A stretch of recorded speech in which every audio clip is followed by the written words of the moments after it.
சூரியனின் பெண்ணே பூக்களமோ போர்க்களமோ வாழ்க்கை மெல்லினமா வல்லினமா பெண்மை சொல் நீயே தேர்வலமோ தேர்வலமோ உண்மை ஊர்வலமோ ஊர்வலமோ வெற்றி சாதனையோ சாதனையோ எதிர்கொள்வாயே வீரமோ ஒரு பாதி வீரமோ சரி பாதி தியாகமே உன் சாதி காக்கி சட்டை கண்ணியமே பெண்ணியத்தின் புண்ணியமே சூரியனின் பெண்ணே பூக்களமோ போர்க்களமோ வாழ்க்கை மெல்லினமா வல்லினமா பெண்மை சொல் நீயே தேர்வலமோ தேர்வலமோ உண்மை ஊர்வலமோ ஊர்வலமோ வெற்றி சாதனையோ சாதனையோ எதிர்கொள்வாயே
சூரியனின் பெண்ணே பூக்களமோ போர்க்களமோ வாழ்க்கை மெல்லினமா வல்லினமா பெண்மை சொல் நீயே தேர்வலமோ தேர்வலமோ உண்மை ஊர்வலமோ ஊர்வலமோ வெற்றி சாதனையோ சாதனையோ எதிர்கொள்வாயே வீரமோ ஒரு பாதி வீரமோ சரி பாதி தியாகமே உன் சாதி காக்கி சட்டை கண்ணியமே பெண்ணியத்தின் புண்ணியமே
பிரசன்னா என்ன ஐயோ ரொம்ப அடிபட்டுச்சா? எனக்கு ஒண்ணும் இல்ல, உங்களுக்கு ஒண்ணும் ஆகல? இல்ல இல்ல இல்ல நீங்க எப்படிங்க? கோர்ட்ல அந்த ரம்யா பேசினத செய்தியாக்கணும், அதுக்கு உங்க பெர்மிஷன் வேணும், அதான் கேட்கலாமேன்னு வந்தேன். வந்த இடத்துல வாட்ச்மேன் மயங்கி கிடந்தாரு. சந்தேகப்பட்டு வந்து பார்த்தா நல்ல காலம் நல்ல நேரத்துல தான் வந்தேன் போல இருக்கு. சரி வாங்க டாக்டர் பார்க்கலாம், ஹாஸ்பிட்டல் போலாம் வாங்க வாங்க.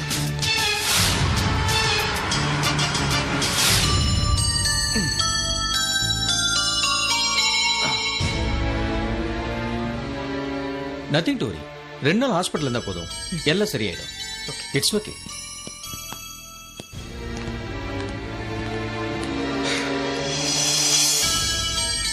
பிரசன்னா, ம்? எதுக்கு இவ்ளோ ரிஸ்க் எல்லாம்? இது ஒரு ரிஸ்காவே நான் நினைக்கலையே.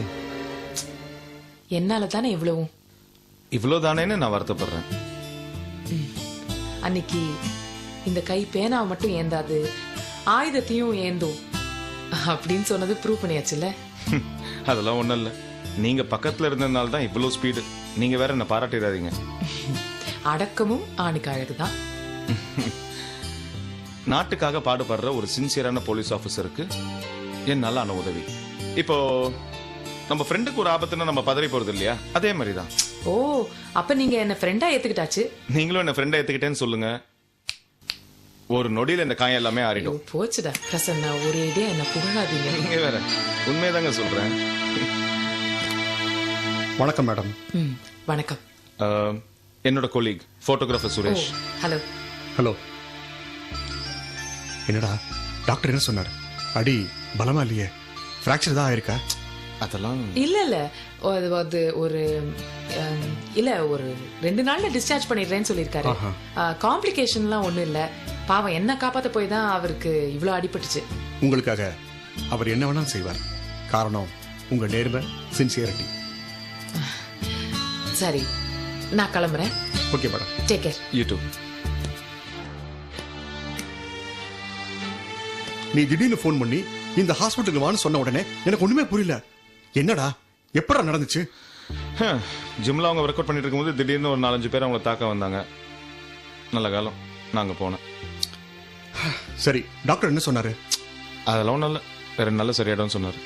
இதை பார், வீட்டுக்கு போய் அங்க இருக்கிறவங்க கிட்ட பக்குவமா விஷயத்த சொல்லி அவங்கள கூட்டிட்டு வா. ம்? சரி. அப்புறம்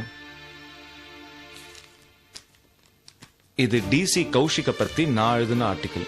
இது நம்ம எடிட்டர் கிட்ட கொடுத்து நாளைக்கே அது பப்ளிஷ் ஆகணுங்கிற விஷயத்த நான் சொன்னேன்னு சொல்லு. ஓகேடா, வரேன். ஜாக்கிரதை, பாத்துக்கோ.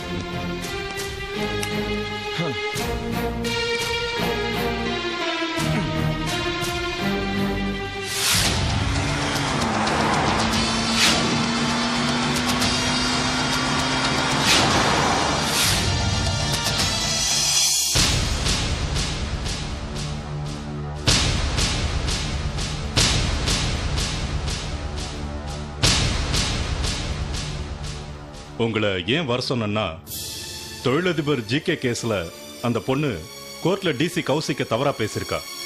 கோர்ட் விஜிலன்ஸ்ல இருந்து நமக்கு ரிப்போர்ட் வந்திருக்கு. அவரை கூப்பிட்டு விசாரிக்கிறதுக்கு முன்னாடி என்ன நடந்ததுன்னு தெரிஞ்சுக்க தான் உங்களை வர சொன்னேன். சார், அந்த ஜிகேவோட பையன் ரம்யா பொண்ண அது தெரியும். கௌசிக் இதுல எப்படி சம்பந்தப்பட்டிருக்காரு? கௌஷிக் சார் தான் அந்த பொண்ணுக்கு போன் பண்ணி, நான் உனக்கு பணம் தரேன், இந்த கேஸ்ல இருந்து விலகிக்கோ அப்படின்னு சொல்லியிருக்காரு. இதை உங்ககிட்ட யார் சொன்னது? அந்த பொண்ணு தான் சார். அதுக்கு ஏதாவது ஆதாரம் இருக்கா? சொல்லுங்க. இல்ல சார், ஸ்வர்ணா அவங்களோட செல்ல இருந்து பேசினதா சொன்னாங்க. ஸ்வர்ணாவை கூப்பிட்டு விசாரிச்சிங்களா? விசாரிச்சேன் சார், ஆனா அந்த மாதிரி ஒரு சம்பவமே நடக்கலன்னு சொல்லிட்டாங்க. அந்த பொண்ணை பொறுத்த மட்டும் அவ மனநிலை ரொம்ப பாதிக்கப்பட்டிருக்கா. அவ சொன்ன வாக்குமூலத்தால ஒரு சீனியர் ஆபீசர் மேல என்கொயரி நடத்துற அளவுக்கு சூழ்நிலை உருவாயிடுச்சு. அதுக்கு முன்னாடி அந்த கேஸ பத்தி விளக்கம் கேட்க தான் உங்களை வர சொன்னேன். நீங்க சின்சியர் ஆபீசர், அதே நேரத்துல எந்த சூழ்நிலையிலையும் போலீஸ் டிபார்ட்மெண்ட் மேல கெட்ட பேர் வராம பாத்துக்கங்க. டிசி கௌசிக்க பத்தி சொன்னாலும் யார பத்தி சொன்னாலும் அது நம்ம டிபார்ட்மெண்ட் மேல மக்கள் நம்பிக்கை இழக்கிறதுக்கு காரணமாயிடும். I agree sir. பல பேர் வேலை செய்யற நம்ம துறையில ஒரு தப்பான ஆபீசர் இருந்தாலும் பூரா டிபார்ட்மெண்ட்கே கெட்ட பேர் வந்துரும். அது ஒரு கிளாஸ் பால்ல ஒரு டிராப் விஷம் சேர்ந்தா கூட ஆகிற மாதிரி தான். தப்பு செய்யறவங்க தண்டிக்கப்படணும் சார். டிசி கௌசிக் தப்பானவர்னு சொல்றீங்களா? சார், அது நீங்க எடுக்க வேண்டிய முடிவு சார். ஸ்வர்ணா போய் சொல்றா, அந்த பொண்ணு உண்மையை சொல்றா. இதுக்கு மேல எனக்கு சொல்றதுக்கு எதுவும் இல்லை சார். Okay, I will talk to Kaushik. You can go now. Thank you sir.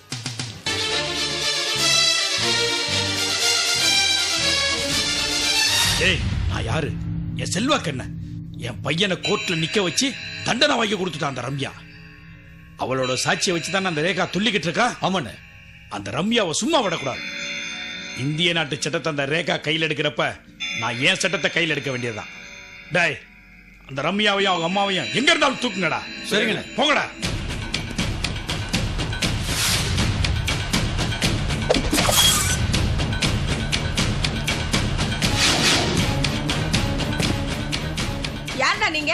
எதுக்குடா உள்ள வந்தீங்க? என்ன வேணும் உங்களுக்கு? நீ ஓணும் உன் பொண்ணு ஓணும். எங்கடி வச்சிருக்க உன் பொண்ண? எதுக்குடா? என் பொண்ணு எதுக்குடா கேக்குறேன்? கையடா. வா. கையா. ஏய் ஐயோ. ரம்யா. ஏய், என் பொண்ணு கை விடுறா. என் பொண்ணு விடுங்கடா. விடுங்கடா சொல்றேன், விடுங்கடா. அம்மா. ஏய் விடுங்கடா. வா. ஏய் ஆடிங்கற வா. என்ன கத்துற? அம்மா.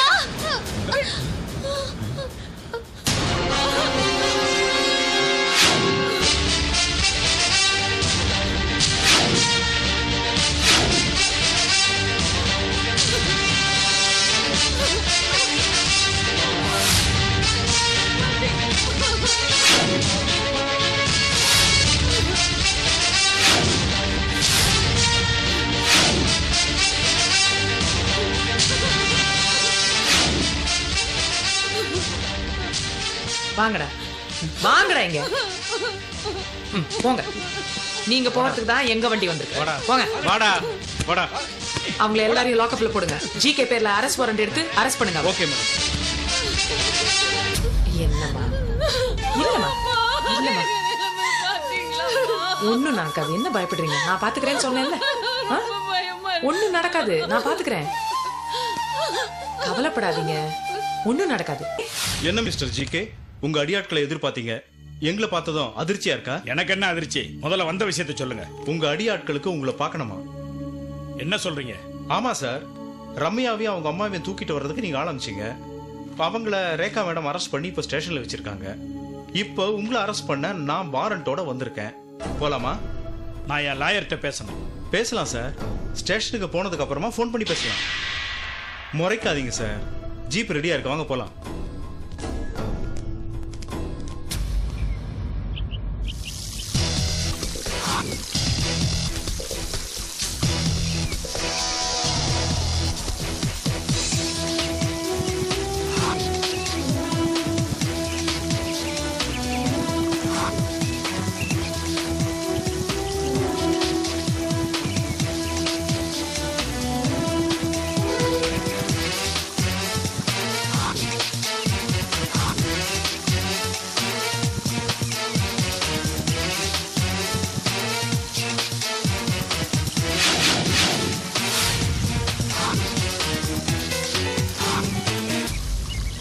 எங்க நீ வரமாட்டியோன்னு நினைச்சேன். அதுக்கப்புறம் யோசிச்சு பார்த்தேன், அது எப்படி நான் கூப்பிட்டு நீ வராம இருக்க முடியும்? உன்னை பார்த்து பேசணும், பாராட்டணும்னு நினைச்சேன். வாழ்த்துக்கள். கோர்ட்டால கண்டனம் செய்யப்பட்ட ஒரு ஆபீசர் என்ன பாராட்டுறது எனக்கு பிடிக்கல. அது ஏன் ரேக்கா, உனக்கு பிடிக்காத விஷயம் மட்டுமே உன் வாழ்க்கையில நடந்துகிட்டே இருக்கு? எனக்கு பிடிச்ச விஷயமும் நடக்க போதே. அதான் கோர்ட்டே சொல்லியாச்சே. போலீஸ் டிபார்ட்மெண்ட் உங்க மேல ஆக்ஷன் எடுக்க போகுது. உங்களோட வேலை போக போகுது. அதையும் நான் பார்க்க தான் போறேன். அவசரம். உன்னோட இந்த அவசர புத்தி தான் அடிக்கடி உன் வாழ்க்கையோட போக்கியே மாத்திட்டு இருக்கு. ஏன் ரேக்கா, ஒரு சாதாரண பொண்ணு என் மேல கோர்ட்ல புகார் கொடுத்ததுமே கோர்ட் உடனே ஆக்ஷன் எடுக்க சொல்லிடும், போலீஸ் டிபார்ட்மெண்ட் என் மேல ஆக்ஷன் எடுத்துடும். அப்படி தானே நினைச்ச? நீ சொன்னதுல பாதி நடந்துருச்சு. என்கொயரி நீ காலையில் பண்ணி முடிச்சுட்டாங்க. போலீஸ் கமிஷனர் என்ன தீர்ப்பு கொடுத்திருக்காரு தெரியுமா? நான் நிரபராதின்னு சொல்லிட்டாரு. மாட்டிக்கிட்டது யார் தெரியுமா? Sub inspector of police Swarna. ஆச்சரியமா இருக்குல்ல? எல்லா பள்ளியும் அவ ஏத்துக்கிட்டா. ஏன்னா செட்டில்மெண்ட் அப்படி. அவ இது வரைக்கும் வாழ்க்கையில பார்க்காத பணம், வாழ்க்கை முழுக்க போலீஸ் போர்ஸ்ல உழைச்சிருந்தாலும் கிடைக்காத ஒரு அமௌண்ட்டை சிங்கிள் செட்டில்மெண்ட்ல வாங்கிட்டா. சந்தோஷமா இருக்கா? நிரபராதியா நான் இப்போ முன்னாடி நிக்கிறேன். என்னை குற்றவாளி ஆக்கணும்னு நினைச்ச, நடக்கல. I am still your superior officer miss Rekha. இது நிரந்தரமான வெற்றி இல்ல.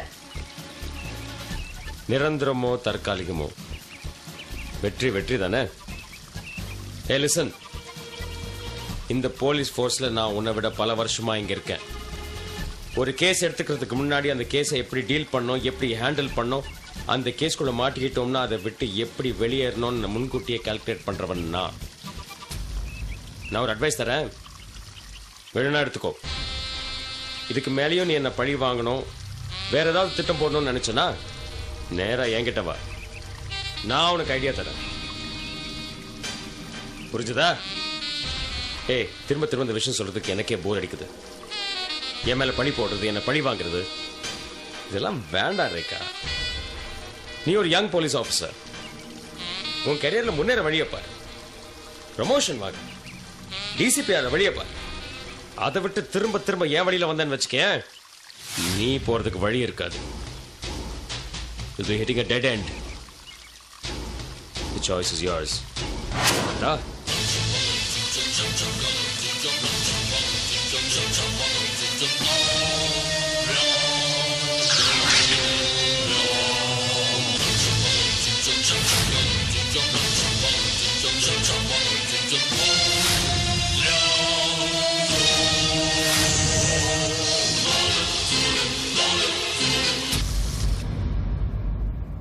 இந்தாங்க.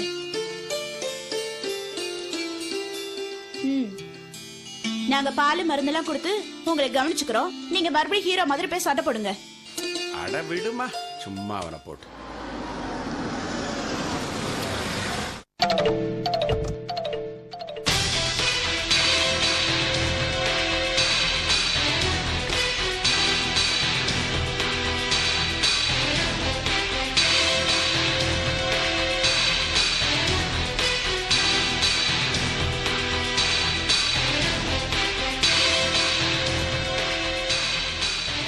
வாங்க வாங்க வாங்க, வணக்கம், வாங்க வாங்க வாங்க. வணக்கம். ஹலோ. ஹாய். பழம் கொண்டு வந்தேன். இந்த வாங்கிக்கமா. அட வாங்கிக்கமா. எப்படி இருக்கீங்க? ரொம்ப வலிக்குதா? இல்ல இல்ல, அப்பப்பதான் வலிக்குது, பரவாயில்ல. அப்பா இவங்க தெரியும்பா, ரேகா IPS. இவங்கெல்லாம் நம்ம வீட்டுக்கு வர்றதுக்கு நம்ம ரொம்ப கொடுத்து வச்சிருக்கணும். எனக்கு உங்களை எல்லாரையும் பார்த்து பேசுறதுல ரொம்ப சந்தோஷம். பிரசன்னா ரொம்ப நல்லவரு, ஒரு நேர்மையான நியாயமான பத்திரிகையாளரை நீங்க புள்ளை. அதெல்லாம் இருக்கட்டும். பத்திரிகையாளரா இருந்த மட்டும் பத்தாதா, அடியால வேற மாறணுமா? அதையும் கொஞ்சம் சொல்லுங்க. வாஸ்து வந்தாமா, ஆனா பொது வாழ்க்கைன்னு வந்துட்டா இதெல்லாம் தவிர்க்க முடியாது. சாரி. ஏய், வீட்டுக்கு வந்தவங்கிட்ட எப்படி பேசணும்னு தெரியாதா? பை தி வே, இது இந்து செல்லம்மா, நாங்களாம் இன்னிசை இந்துன்னு தான் கூப்பிடுவோம். இவ வீட்டுல இருந்தா எப்ப பார்த்தாலும் பாட்டும் கும்மாலும் தான். உங்க சொந்தக்காரங்களா? என் மாமா பொண்ணு. ஓ, மாமா பொண்ணா? அதான் அவ்வளவு கன்சர்ன்டா கேக்குறாங்க. Really nice. இந்த மேடத்தை காஃபி கொண்டு வா. போ. ரேகா மேடம், எங்க அப்பா பெரிய ஜோசியர்.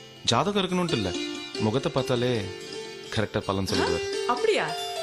ஒருத்தர் ஜாதகம் இல்லாமலே பலன் சொல்லுவீங்களா? சொல்லுவோமா, இது ஆண்டவன் அருள். அப்படியா? முகத்தை பார்த்தே பலன் சொல்ல முடியுமா? அப்ப எனக்கு சொல்லுவீங்களா? சொல்றேன். முதல்ல உட்காருங்கம்மா. சாரி. உட்காருங்க உட்காருங்க.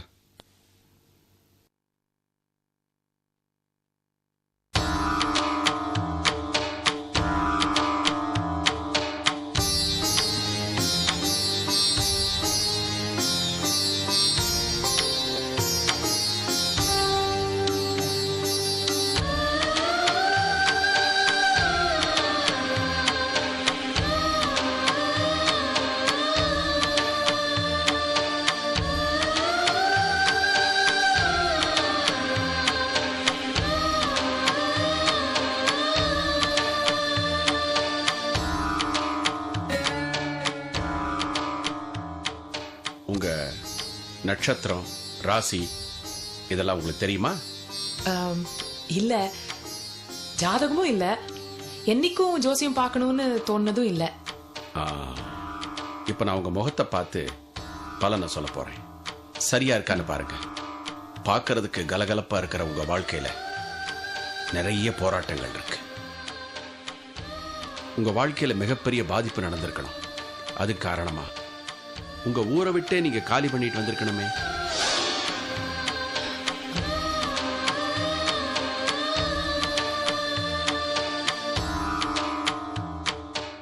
உங்க அப்பா இப்போ உயிரோட இல்லை.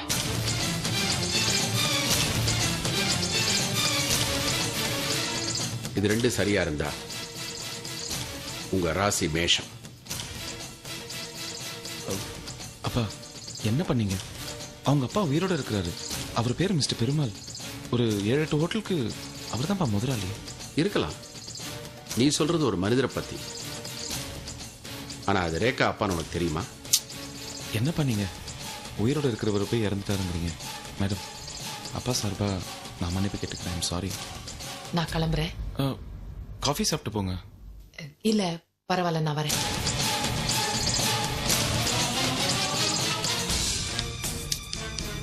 என்னப்பா நீங்க? பிரசன்னா, எனக்கு அவங்க முகத்தை பார்த்த உடனே என்ன பேசணும்னு தோணுச்சோ, என்ன சொல்லணும்னு தோணுச்சோ அதை தான் சொன்னேன். இப்பவும் சொல்றேன். ரேகாவை பெத்த அப்பா உயிரோட இல்லை.